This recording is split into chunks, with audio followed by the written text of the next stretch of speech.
ডাম স্থাপনের ফলে এটি সৃষ্টি হয়েছে। আজ আমরা একসাথে উপভোগ করব নয়নাভিরাম মহামায়া লেক, যা চট্টগ্রামের মিরসরাইয়ের এক টুকরো স্বর্গ।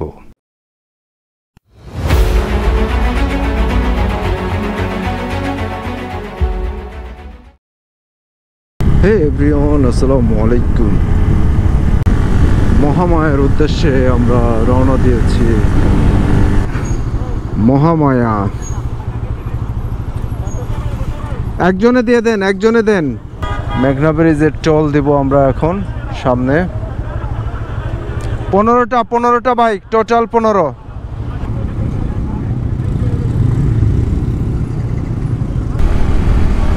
সূর্যোদয়, অস্থির ভিউ, অস্থির। মাশাআল্লাহ মাশাআল্লাহ।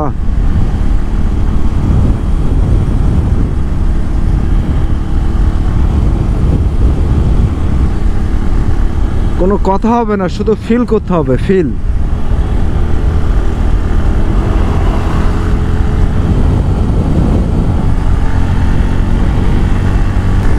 মেঘনা সেতু পার হয়ে চলে আসলাম আমরা কুমিল্লা সিটি। এরকম যখন 20টা বাইক এবং সেম ব্র্যান্ডের সেম বাইক রাস্তায় যখন চলে, তখন রাস্তায় কিন্তু একটা আলাদা ভাইব তৈরি করে।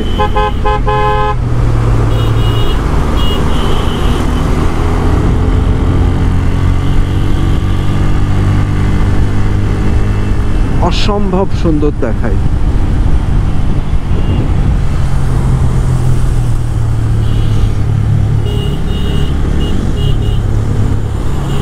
গ্রুপে প্রত্যেকের সাথে প্রত্যেকে কানেক্টেড, বিভিন্নভাবে সিগন্যাল দিচ্ছে। সামনে গাড়ি, সামনে উল্টা সিএনজি আসে, রাস্তা ভাঙা আছে। আমাদের পিছেও দেখেন অনেকগুলা বাইক আছে। আমি মিডলে, সামনে বাইক আর পিছনে আরও অর্ধেক বাইক পিছনে আছে। পুরো রাস্তাটা আমাদের দখলেই আছে। এবং খেয়াল করে দেখবেন প্রত্যেকের রাইডিং গিয়ার্স, রাইডিং জ্যাকেট এবং বিভিন্ন সেফটি গিয়ার্স যেগুলো আছে, প্রত্যেকে সেগুলা ইউজ করা বাধ্যতামূলক। আমাদের বাইকগুলো রাতে সব এখানে রাখা ছিল, এখানে আমরা রাখছি। আর এই হলো টিকিট কাউন্টার। এখান থেকে ঢোকার আগে টিকিট সংগ্রহ করতে হবে। 30 টাকা করে টিকিট, 30 টাকা। Mahamaya eco park.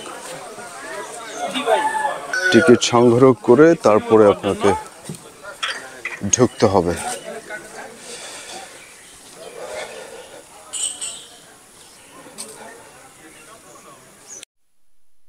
আমরা এখন মহামায়া লেকের দিকে যাচ্ছি।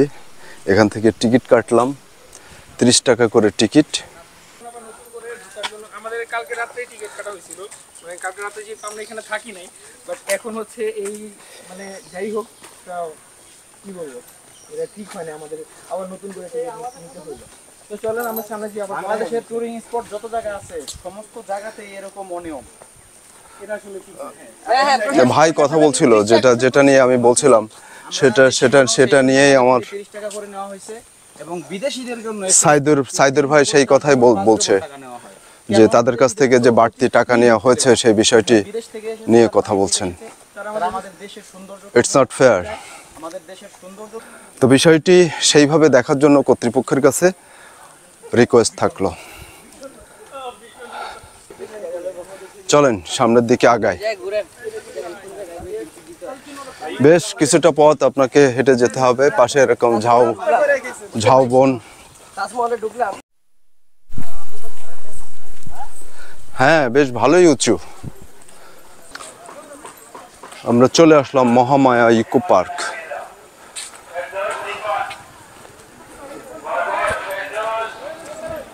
এই যে এত দূর আমরা হেঁটে আসছি, এখান থেকে এভাবে আমরা বাইরে আছে অনেক কষ্ট করেই, রাতেও অনেক কষ্ট করছে।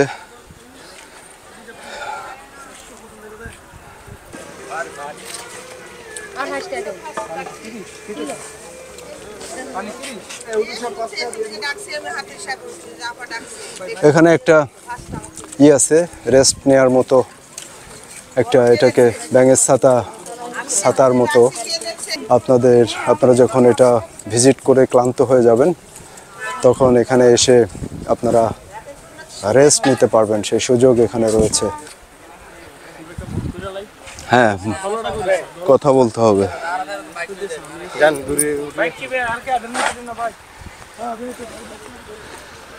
এখানে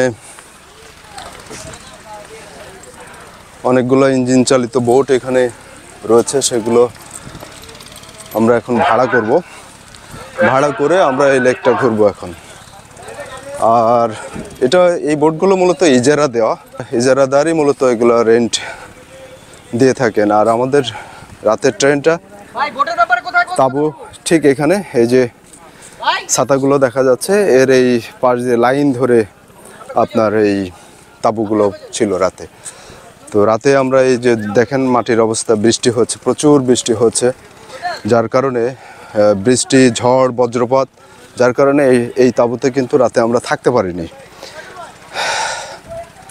এখান থেকে আমরা কিছু মানুষ চলে গেছিলাম আগেই, আর রাতে এখানে যারা ছিল তাদেরকে শিফট করে অন্য জায়গায় নেওয়া হয়েছিল।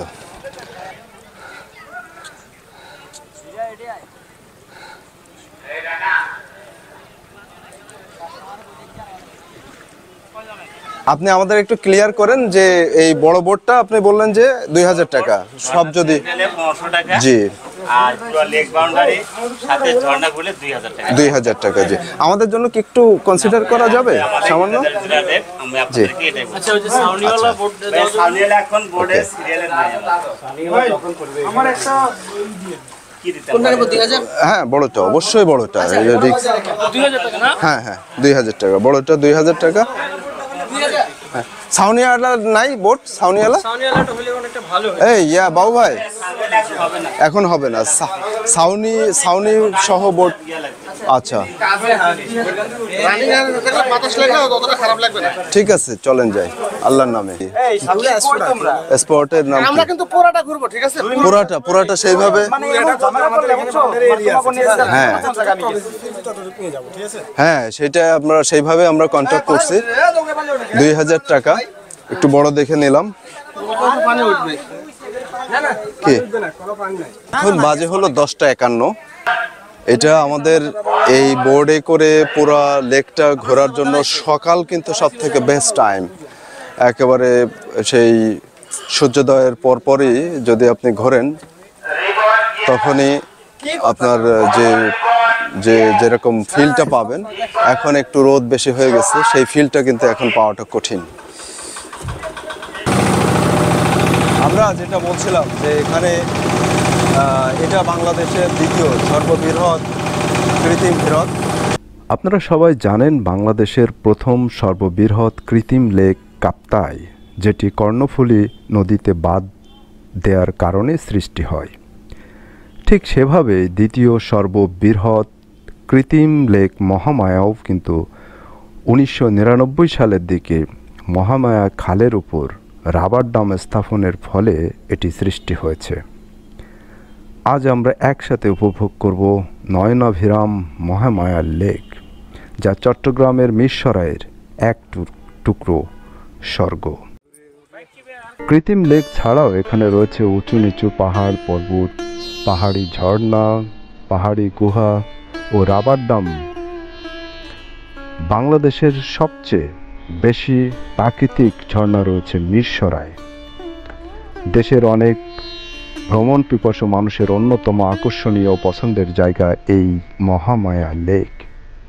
মিরসরাইয়ের ঠাকুরদিঘির বাজার থেকে মাত্র 2 কিলোমিটার পূর্বে 11 কিলোমিটার জায়গা জুড়ে সৃষ্টি করা হয়েছে এই অনিন্দ্য সুন্দর মহামায়া লেক।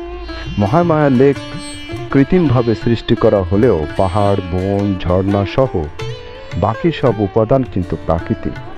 আর এই পাহাড় ও প্রাকৃতিক সম্পদকে পুঁজি করে দেশের পর্যটন খাতকে প্রসারিত করার লক্ষ্যে কৃত্রিমভাবে সৃষ্টি করা হয় এই নয়নাভিরাম মহামায়া লেক।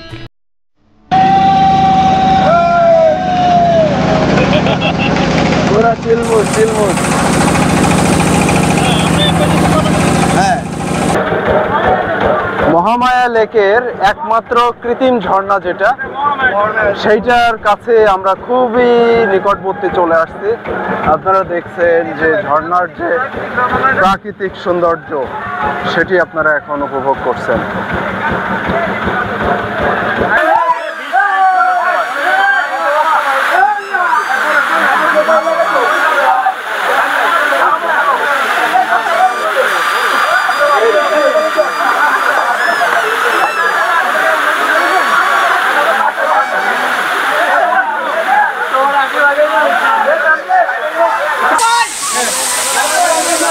আমরা ঝর্ণার কাছে চলে আসছে।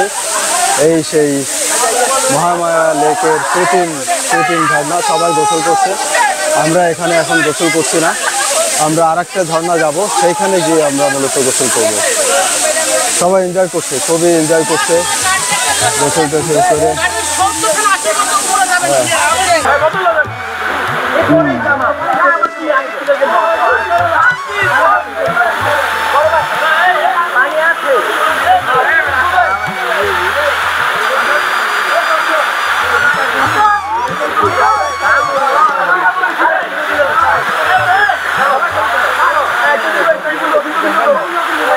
আপনাদের এতক্ষণ আমরা চেষ্টা করলাম এই যে মহামায়া লেকের যে অপরূপ প্রাকৃতিক যে সৌন্দর্য সেটাকে দেখানোর জন্য। আমরা এখান থেকে স্টার্ট করেছিলাম, এখানেই আমরা শেষ করলাম। তো এতক্ষণ আপনারা আমাদের সাথে ছিলেন, সাথে থাকার জন্য আপনাদের সবাইকে অসংখ্য ধন্যবাদ জানাচ্ছি। আর এই ভিডিওটি যদি আপনাদের ভালো লাগে তাহলে অবশ্যই আমাদের যে চ্যানেল সেটাকে আপনারা সাবস্ক্রাইব করবেন এবং আমাদের সাথে থাকবেন। সবাইকে অসংখ্য ধন্যবাদ জানিয়ে এখানেই শেষ করছি। সবাই নিরাপদে থাকবেন, ভালো থাকবেন এবং ভালো রাখবেন। আসসালামু আলাইকুম।